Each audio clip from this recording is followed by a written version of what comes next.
sure at this point that Pria is definitely gravid.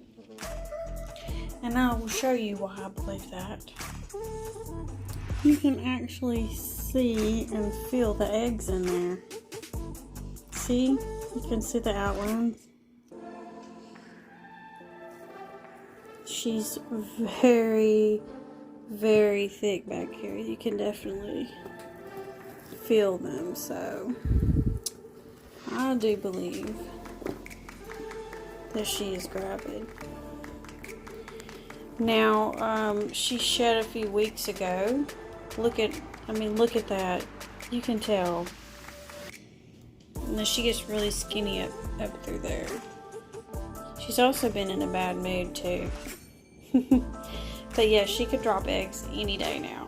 She was last paired with Leo in January, our pastel inchy pinstripe 100% het orange ghost male. She is a lesser cinnamon, and the babies will definitely be interesting. I'm definitely looking forward to that, seeing what surprises we get with the different gene combos. I think it'll be really, really fun to do like our first egg cutting, and this will be our very first clutch that we've ever had. We've also got, Zahara and Sulian. They're still breeding. I've put them in together today for their third time, and it definitely looks like Zahara's building follicles, so she could be right behind Pria when it comes to being gravid and actually having some eggs.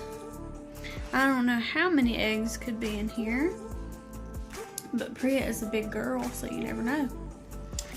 But we will have to wait and see. This is definitely different than last time, because I know last time when we thought she was gravid, she either reabsorbed her follicles or it wasn't true.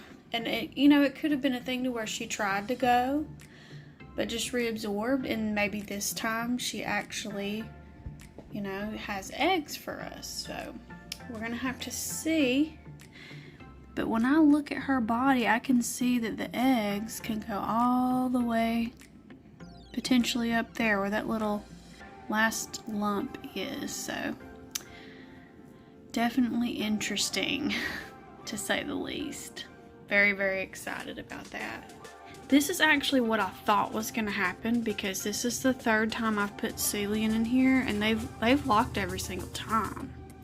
But I think what's going on now is they're not locking, because I think that Zahara is about to ovulate, or has. I mean, she's getting pretty big back here. She's pretty thick. So it could have, with these two, it could have only taken 2 locks. So that's something I think we're going to kind of monitor now, that they're kind of acting like this, and he's curled up back there. So it definitely could be a thing to where she's not interested in breeding with him anymore, because she could be on her way to building these eggs inside of her. So that's exciting, because that means we will have a second ball python clutch, and these are the two that are 100% het clown, or so we bought them as 100% het clown. So it'll be interesting to see if it proves out, and all the babies will be 100% het albino. And any babies, if the clown proves out, any babies that are not visually clown, if it proves out and we get a few visual clowns, maybe at least 1 or 2, hopefully, then we'll know that the rest of the babies are 66% het clown. Because both of the parents will be 100% het clown. So, be some interesting babies too.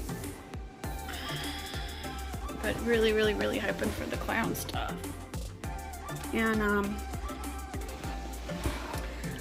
next in line, which we can't pair them yet because she's not big enough, but this is Nala. She's our chainsaw. You've seen her plenty of times. She's Mojave, Cinnamon and Pinstripe.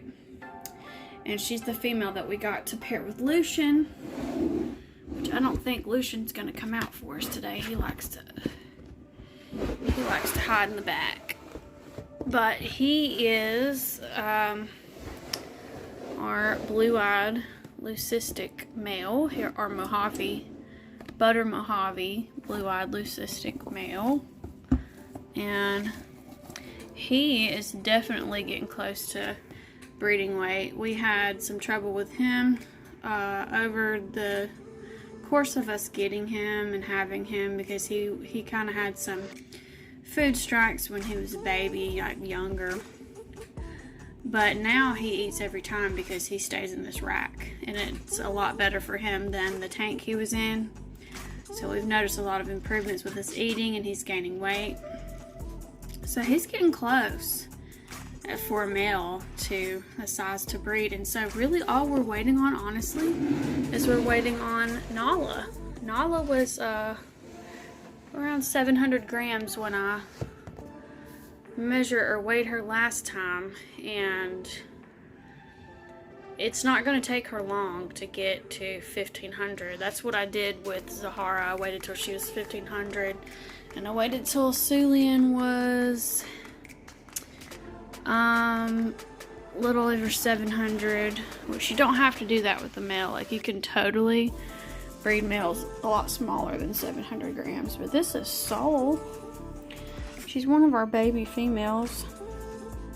Super Pastel Desert Ghost. She's on live just because she's very picky, and that's all she will take. Right now we have not been able to get her to transition to frozen thawed, but she's getting really thick. She's getting a lot bigger. She'll be to a subadult size in no time. And we don't have a male for her, but my husband got her because he wanted to get into a Desert Ghost project. And we obviously have Calypso. I don't know where she's at. Probably in her, she's in here. Yeah, Calypso, our smallest baby that we're growing up right now. She is our normal, then she's double het for Clown and Orange Ghost. So her father was a visual clown, and her mother was an inchy pastel Orange Ghost. So she's bright. I mean, she could have some pastel in her too, you know, but I always, you know, wanted a classic normal one too, but she carries those genes, which will be really good because Leo is 100% het Orange Ghost, so he can pair with her one day. And then Sulian is supposedly 100% het clown, so he can pair with her. If we get any clown babies from Zahara and Sulian that are visual, they could pair with her, make some more clowns. So a lot of what we've tried to do sort of with our collection is make sure that we have several females and several females that carry the genes that will go with the males we have. So, and even Pria, who I showed you earlier, that's Gravid, she is lesser cinnamon, so that would also go with Lucian, because you can do lesser Mojave and get a blue-eyed leucistic. You can do butter Mojave and get a blue-eyed leucistic. And so that's another female, along with Nala, that could, with Lucian, give us more blue-eyed Lucies. And we loved Lucian, you know, he was our first snake, so we definitely said we wanted to be able to make more blue-eyed leucistic ball pythons. But, you know, the only thing that, as far as recessive stuff, that we haven't gotten into yet, that we want to get into, is pied. That's one of the other projects that we would like to get into, because we do have a lot of people ask us, you know, do we have any pied stuff coming? Do we have any plans for that? And so that is something that we do want to do. in the near future, we're having someone build us another rack, another adult rack, so that we can get some more ball pythons. But yeah, that's pretty much what we've got going on now. And then the corn snakes, we're still treating Dane for his respiratory infection. He's only a few days in. He's like a little less than halfway in to his 20 days of treatment. So he has to get better before we can bring him up here and pair him with Rosalie to get any baby corn snakes. But we still hope to do that this year. So this year, we're hoping to have a corn snake clutch and 2 ball python clutches to start out. Get our feet wet, see how it goes, and have the experience of having some eggs and incubating and having the babies hatch and take care of them and find them some good homes. And just, you know, really be able to get into breeding this year, because, you know, last season we really didn't get to, because Pria was really the only female we had that was breeder size, and we think that she might have reabsorbed when we tried her with Leo last time. So, but that is a little update on what's going on with the snakes up here, the breeding plans, and hope you guys are doing awesome.